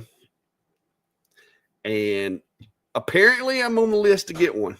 So we'll see. He said that he has my name on one. So we'll see how that goes. Like I said, I don't like to count my chickens before they hatch, but Leo's never really lied to me. So I don't know when I'll get it, but apparently he has plans to get me one. So we'll see. Nate, I don't think so. I mean, I'm not going to say I'm not. I have no plans to at this time. Tennessee. Oh, you right down the road. That's right. That's right. But no, I don't have any plans currently. Now, if X-Tool asks me, do I want to go and they make me an offer? I might. I don't know. But right now, as of right now, I have not been asked, told, or mentioned to about that. I don't know. I'm not against it. I'm not against anything that could be fun. So, yeah, Vac Fink says there's a tool for acrylic. He'll check his Amazon history and share it. Yeah, you don't want, like I said, it's very specific how you cut that stuff because it'll bust. Okay, so Sam, you're in Tennessee. So if you're not like too far into Tennessee, heck, next time I go to Gatlinburg, I'll have to look you up. But how to ramble on a camera, and that's all. That's what you do. That's what I do. I mean, it's amazing to me too, because like there's a lot of guys up there, and they were like, "Oh man, how did you, what was the first step you took to start your YouTube channel?" I was like, I made a video because I seriously did not mean to be. If you had told me, and my wife asked me, we were talking about it the other day. If you told me 3-4 years ago that one day I would be going to Las Vegas, invited to CES and all this, because I'd have laughed. All right. 4 years ago, guys, seriously, 4 years ago, I was at and I still go by the pawn shops. I got a buddy owns a pawn shop. That's where most all of these tools in here come from, is either a pawn shop or marketplace, because on my salary in law enforcement, you don't get the nice tools. You know what I mean? You get what you can. It's not what you want. You get what you can. That's why I've got my Ryobi scroll saw over there. I do have my DeWalt stuff. I loved my DeWalt stuff. But the thing with the DeWalt stuff was most of it's got somebody else's initials on it because I bought it from my buddy at the pawn shop. Now, it was, not stolen because he's a legit pawn shop. But like, seriously, hang on, let me get it.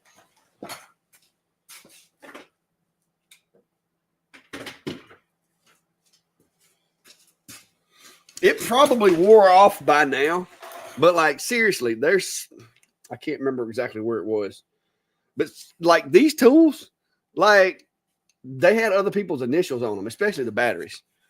Now some of the batteries I've had to replace, but yeah, so I buy a lot of stuff. See, I ain't putting no white paint nowhere near this thing. It's got white paint on it, but that's where I was getting my tools and stuff. I was having a good time. And so it just happened. I started making videos to show guys how to sharpen their sawmills or how to, cut a log or adjust the tension on their blade on their sawmill. And next thing you know, I bought a laser and then boom. So there we go.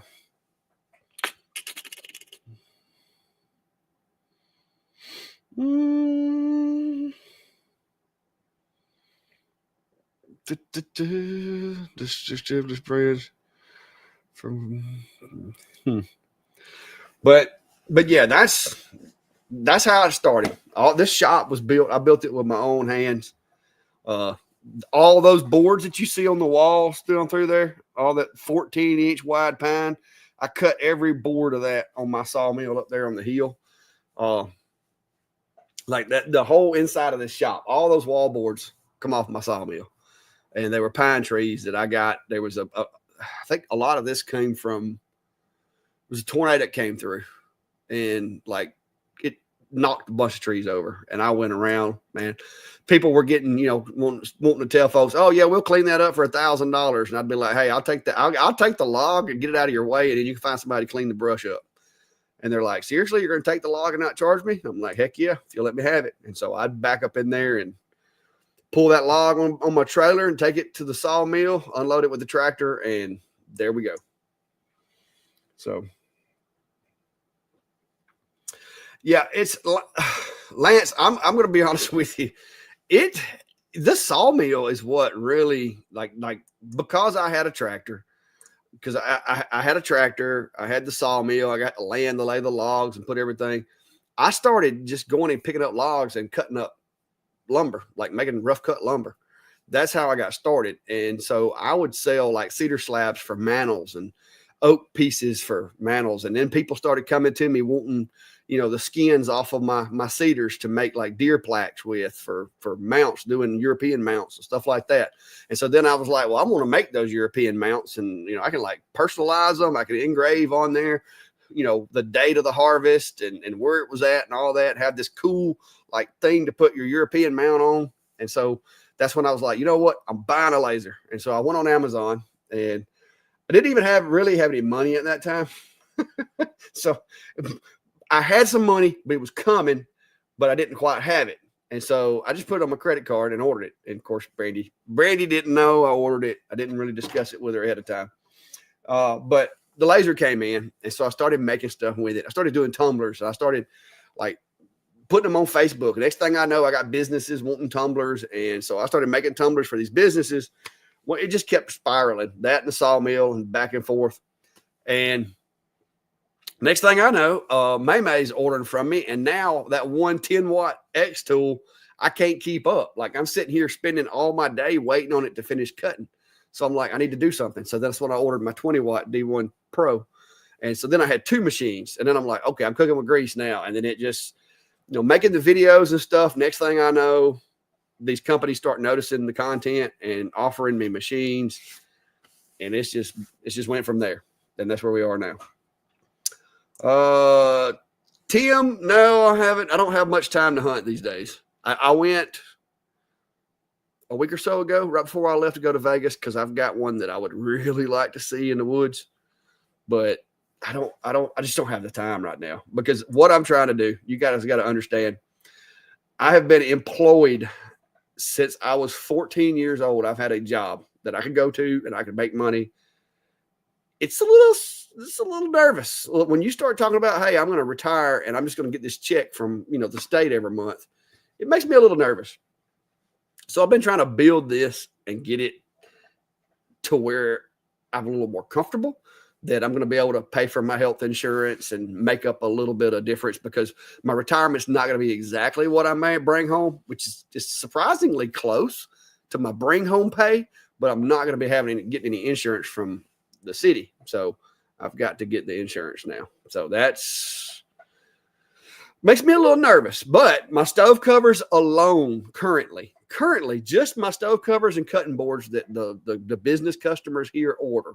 If I don't do nothing but those, I can pay for my insurance and pretty much live the lifestyle that I'm used to and keep the power on out here and all that without having to get rid of anything or whatever, because I'm paying stuff off and getting it to where I don't have any debt. So we'll see.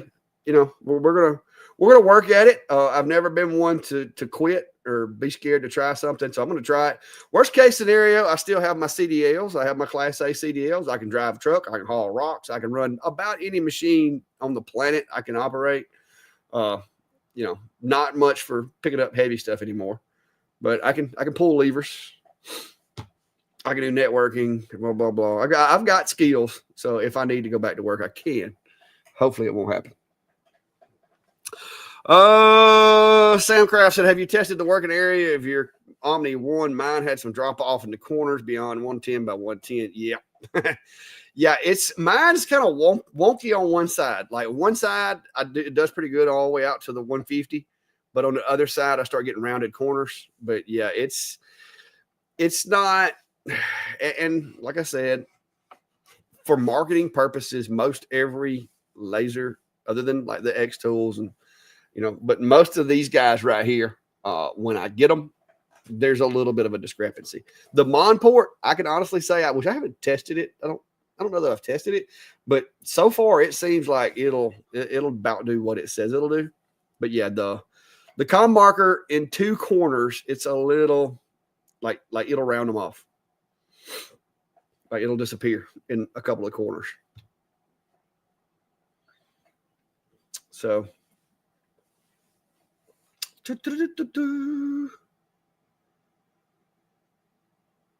been some talk of that on Ellie about a bad lens. Yeah, I don't know what the deal is, but I don't use that much of the work area often, so hopefully it won't be a big problem. But yeah, that I didn't really. I think it may have been. It was somebody else's video. They may have been your video, Sam, where I noticed that you said something about that, and I was like, well, I hadn't really went out to the far reaches, and so I actually did do 150 by 150 square and drop it centered in the work area. And that's when I noticed the corners, the very corners were a little faint.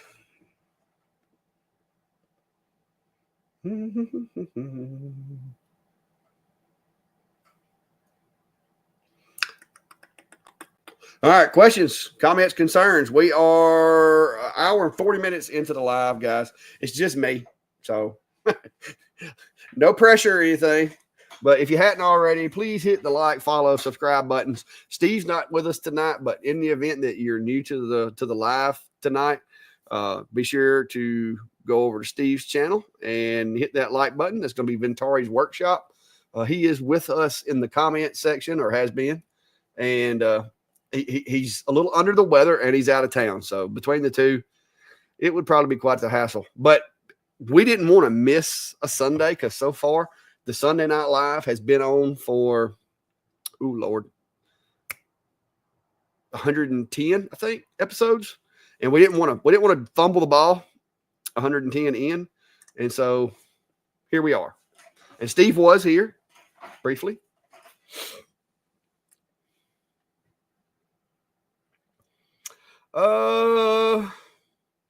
Lance is asking for the noodle boards. Have you ever thought of CNC in the logos instead of lasering them? You could do it, Lance, but the thing is when I started selling those, I didn't have a CNC big enough to do them, and because I was doing those stove covers since right about the time my YouTube channel started getting a little traction is when I hooked up with that customer. I have been selling those stove covers to them for about 2.5 years. And I pulled up the number the other day to how many I've sold. It's several hundred, which is crazy because I don't like doing nothing more than once. And it's amazing that I have made several hundred. And Brandy, if she's in the comments, she'll tell you I hate making things more than once. I'm going to check this clamp over here.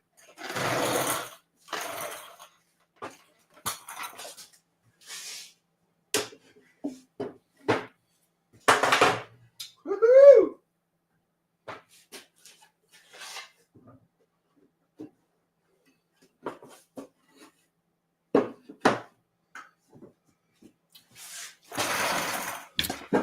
My bad.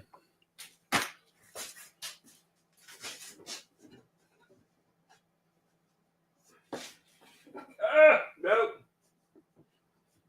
I didn't wait long enough.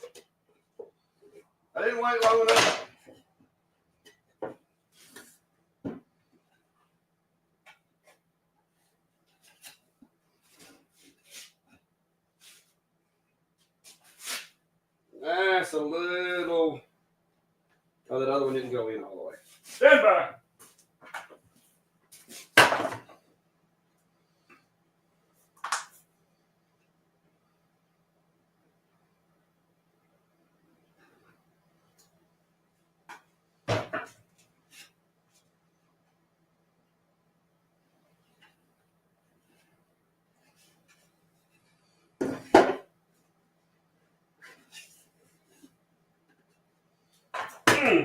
That's a little snug. We got a little twist in my board or what?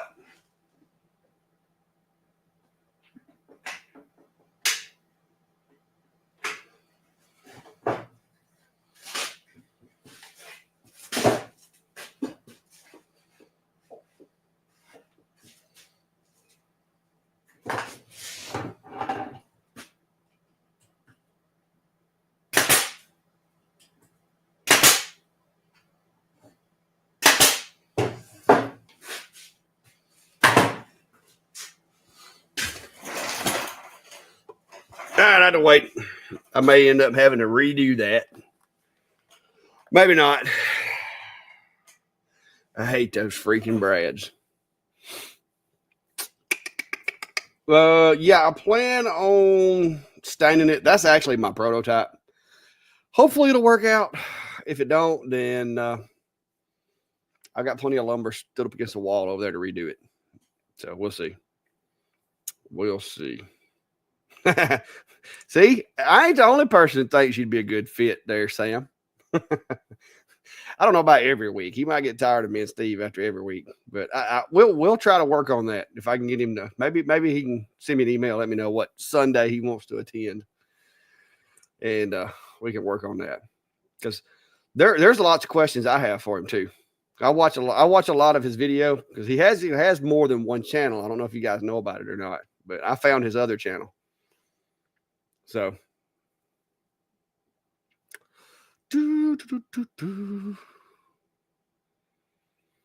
Yeah.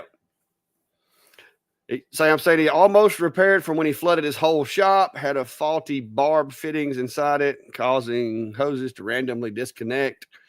Took the wind out of his sail. Yeah, you start getting losses like that, it'll hit you. It's a hit in the guts, no doubt. Bobby said he just started watching Sam Craft last week. Yeah, Sam is sounds pretty cool. Yes, he actually does have. He has his other channel. I can't remember the name of it, but I subscribe to it. But it's like Sam and his wife. He's actually the reason that I started trying to get me one going with me and my wife, so I could share other stuff other than the shop stuff. But then I busted my knee up, and that kind of messed that up. So it's kind of on pause right now. All right, Trade Skillers Anonymous says, got a question. I've been on the hunt for a laser, possibly two, like the dual format of the F1 Ultra, but it feels like the advancement in technology that newer, stronger version is coming soon. I don't know. I mean, I'll be honest with you. I don't know. The Ultra is a really nice machine. I do like the way it functions as far as it having the dual beams. That is really handy when you're doing, different materials. But I mean, you could sit around and, wait on the next big thing, but I'm gonna be honest with you. These things evolve quick. And even if they do come out with something different, then it may be forever. And when it does come out, it may not affect the price of the one that's already out. So, if you see something you like, it's hard to tell somebody to wait on the next big thing because you keep waiting and eventually you'll never have like the ultimate machine. Because as soon as you get it and you get it broke in good, they're going to come out with something that has extra bells and whistles, extra capabilities that you didn't know about. So,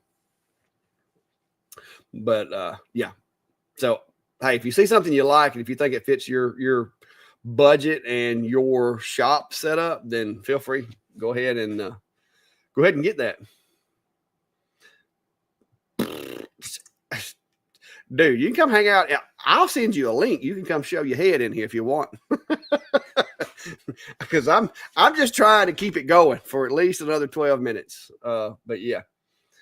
If I'd have known for sure Steve didn't feel good, I could have went ahead and reached out to you. But I don't ever know, Sam, when I don't ever know.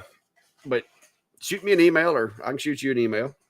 And maybe we'll work on that one day. There's my email address. So if you want to, I think you've already got my email address, or you should have, because I emailed you about, was it the Shapoco or the 3D printer? One of the two. I emailed you a while back. So, but yeah, there's my email address. Shoot me an email. Let me know. Let me know about your schedule. Hey, we ain't even got to be on a Sunday night live. We can do one whenever. I'm game.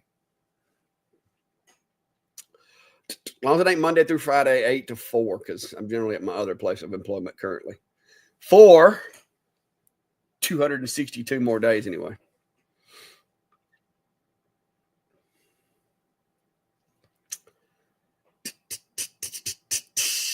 I don't know about that. Hey, I want to grow up to be just like Sam. That's my goal. He's got a really good channel. I like the content. I like the way he presents the content. It's real, down to earth. That's my kind of stuff. Like I said, I'm not anybody special. I'm not like really good at this stuff.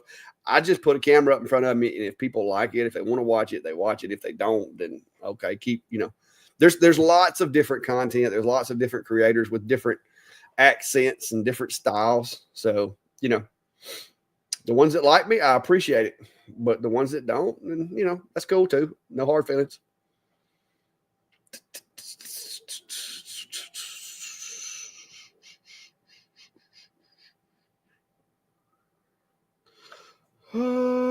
What we got? Nancy Richards. Oh, X-Tool events. The S1 doing acrylic. I don't know about the S1. I've done videos on black acrylic and on acrylic, but I don't know if I have any on the S1. I can tell you that black acrylic, the S1 does a great job. It'll melt right through it really, really easy. The only problem and thing that you need to kind of watch for is don't go too slow, because if you go too slow, you'll heat the material up to the point to where it'll actually weld itself back together behind the beam. And also run air assist. That way, as it melts the acrylic, it kind of cools it down behind the beam quicker, so it doesn't stick to itself. Generally, when I wind up cutting a black acrylic with the diodes, a lot of times I'll run 2 passes just to keep from getting it too hot, so that it doesn't do that. But you can cut it real easy with 1 pass, especially with anything over a 30 watt.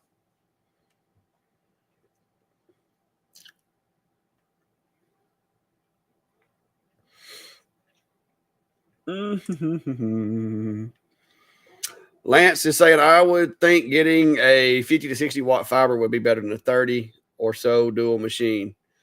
Yeah, I mean, it depends on what you're doing with it.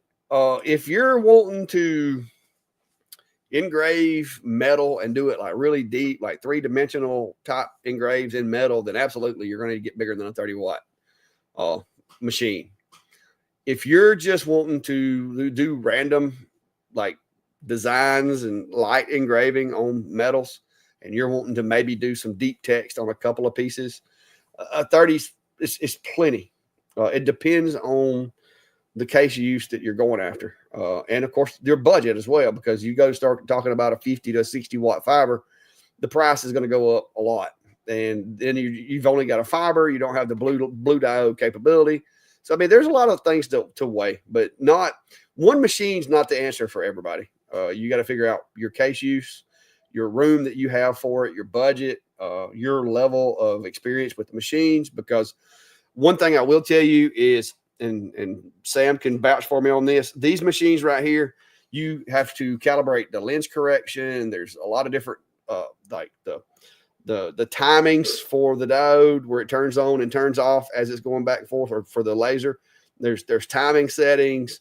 There's lens correction, calibration you got to do. There's a lot of things that you have to do to these things that, in essence, with the X-Tool machines, they have made it simpler. You have to do those things, but they've got processes and software that kind of walk you through it and make it a little simpler. So they both have their they both have their advantages. Do you pay more for that? Yes. Like the convenience, you pay more for it than you do with, well, I say that machine's expensive too, but you pay for the convenience as opposed to if you got a 20 watt fiber versus the X-Tool F1 Ultra. There's a lot of the processes of calibration and stuff that X-Tool has made a little more user friendly. So Stanley's want to know, is there an affordable laser and CNC combo? There's some out there, and I will say this. I've never had one, so this is just me looking at what I've seen of them. I know Genmitsu sells lasers with some of their CNC stuff. I know Masuder, if I'm saying that right, they do. I know there's a lot of companies, that little Lunyi or whatever it's called over there, they sell a laser module for that machine. But there's no, for a machine to do both of those, it's not going to be great at either one, because with a CNC, you want relatively slow movement for the most part, but you want a lot of torque and a really stable machine so that when it makes its cuts, it doesn't have any variation. With a laser, there's not a whole lot of torque needed because it's just moving the laser head, but you want fast speeds so that the engrave doesn't take as long. So in order to get a machine that does both, it would basically have to have like torquey setup that could move really fast. And so far, they don't make it. Okay. Even the Shapeoko over here that I've got, if I put a laser on that, it would be okay for cutting because it can run speeds that would be good for cutting. But as far as engraving, I would have my CNC tied up for 4 hours trying to engrave something that I could do in 20 minutes with the atom stack because the speeds are so slow. You're never going to be able to run that diode at 100% power trying to engrave. You're going to be running at like 10 to 20% power to engrave because your speeds just can't keep up with the power output of the laser. So that's my opinion. Now, maybe there's something out there that I haven't seen yet, but yes, you can do CNCing with a laser and you can laser with a CNC, but you're not going to get the best results that way. Personally, I think you're probably better off spend just a little more money and just buy a really cheap laser and a really cheap CNC. And you would have two machines, so you could actually double your money because you'd have the CNC and the laser running at the same time. So yeah, SainSmart makes a laser for their machine. And I've had both of their machines. Like this little guy I've got over here, it's not terribly slow. It's got a laser module they sell for it. It's a belt-driven machine. But belt-driven machines actually wouldn't do too terrible with the laser part. But when it comes to the CNCing, it's not going to have the torque as the 4040 Pro does with the lead screws or the ball screws. Yeah. Sam said the calibration takes a while. Yeah, that's what I ran into. Yeah, Sam Craft is saying that Jinmitsu's coming out with a Cubico. It's just going to be really, really small. It's literally like a 6x7 work area, I think it is. They sent me an email saying they want to send me one. So I'll probably have one, maybe even a couple of codes to give a couple of them away because I told them that if they're going to send me a $250 machine to review, I would really appreciate it if they sent me a couple of coupon codes so I could have a giveaway with it and that it might make it worthwhile to do. So we'll see.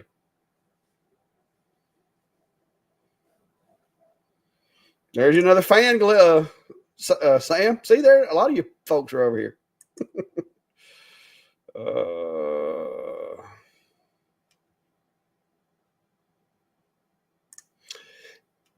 Yeah, there's some overlap in the softwares now. Used to, XCS was nowhere near as good as it is now. XCS has came a long way.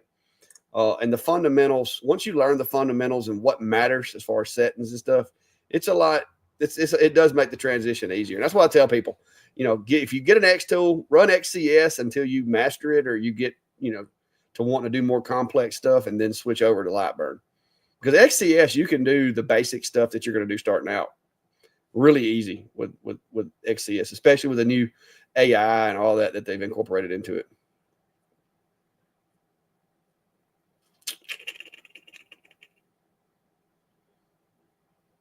Yeah, Mark, they do have a laser. It's the JTech Photonics. I think the biggest one that you can get is a 40 watt right now with the 150. And like I said, is it going to engrave stuff? Yes. Is it going to cut stuff? Yes. But where am I going to find a 4 foot by 4 foot honeycomb to do cutting with that CNC? And if I do find a 4 foot by 4 foot honeycomb, now I got to get a 4 foot by 4 foot piece of metal to put under said honeycomb to keep from burning my wasteboard. And so there's some logistical stuff that goes into it. And if you're only going to do engraving, like I said, the speeds of a CNC are nowhere near comparable to the speeds of even the cheapest laser on the market. Like you could get a longer array 10 laser, which is a really, really affordable laser. It's not a bad laser. It's just really affordable. And at longer array 10 laser would do engraving jobs faster than that would with a laser on it. Just now I do have the benefit of the size, but as far as the speed, that thing can't keep up with even the cheapest laser on the market as far as speed goes.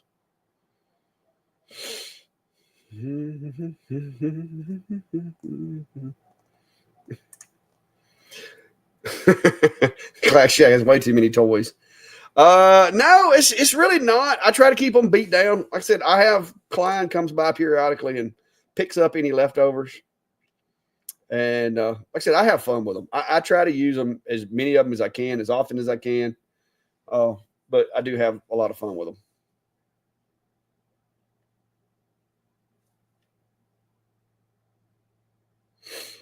Bobby, yep, 4 a.m. does come fast. I don't get up at 4 a.m. if I get it. But we are officially at 2 hours, guys. So that is going to be the duration of our live. I got to go get to – I'm going to see if I got to redo this whole thing or if I'm going to be able to make this work for my prototype or what. But if you hadn't already, go hit that subscribe button, follow, like, share, turn on notifications, all that good stuff. Also, don't forget about Steve's channel and also our hidden guest tonight, Sam. Go check him out. And like I said, Sam, shoot me that email, clack@thecollectshack.com, and let me know what date you want to do something, and we will combine forces and see what we can come up with. Maybe get you in one of the Sunday night shows. So y'all have a good one. And until next time, y'all be safe and have a good day. So we'll see you guys. Y'all be good. Appreciate you, Sam. Thanks for stopping by. And y'all be good.